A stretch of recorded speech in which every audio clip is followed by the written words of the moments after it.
Depuis le début des temps, nous avons cherché une compréhension plus profonde de nos expériences et de notre existence. Des civilisations ont surgi, d'autres disparu, laissant derrière elles des traces de sagesse.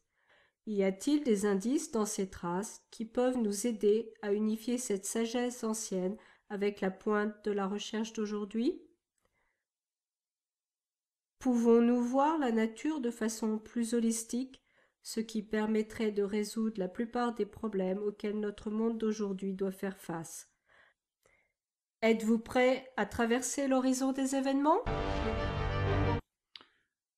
Peut-être au lieu de rechercher une particule fondamentale, nous devrions plutôt rechercher un principe fondamental de division. Nous devrions commencer à chercher un motif fondamental de la création. Car si nous comprenons le motif, nous comprenons le principe sous-jacent, l'identité. Alors maintenant, nous avons les clés de la création, les clés des forces universelles. J'ai trouvé finalement que la clé était la géométrie. Dans une structure finie se trouve la possibilité d'une infinité de divisions. Et donc, les infinis et les structures finies sont complémentaires. Si notre univers est en expansion, alors il doit y avoir quelque chose se contractant. Il doit y avoir une compression qui se produit de sorte qu'il y ait une expansion. Il doit y avoir une boucle rétroactive entre l'expansion et la contraction. Le fait que nous pouvons voir la boucle rétroactive d'information entre la partie radiante et la partie compressive commence à ouvrir tout un nouveau champ de recherche en physique. Alors, simplement, Einstein a dit la gravité est le résultat de l'espace-temps qui se courbe comme la surface d'un trampoline. Ce que nous disons dans cette publication, oui, quand l'espace-temps se courbe, il ne fait pas que se courber, mais il tourne en même temps, comme l'eau se vidant dans une canalisation. Et cela génère le spin. Et c'est la source de tous les spins de chaque chose.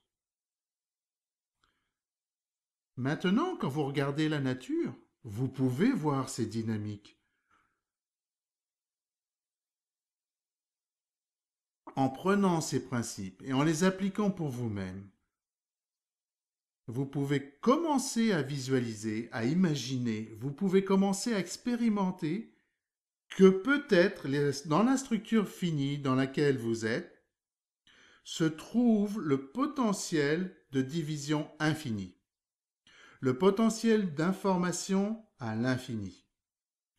Vous transférez ces informations au travers de vos limites jusqu'à l'infini de l'univers, et ça en vous. Tout ce que nous voyons dans l'univers n'est juste qu'une division de cette densité d'énergie du vide sous différentes échelles. La résolution biologique est le lien entre l'immense et le petit. Vous êtes l'horizon des événements. Au lieu de vous voir comme un petit point insignifiant qui ne veut rien dire à l'univers, vous commencez à vous voir comme le centre de la création. Tous les autres sont le centre de leur univers. Et donc, nous sommes tous égaux et nous sommes tous un.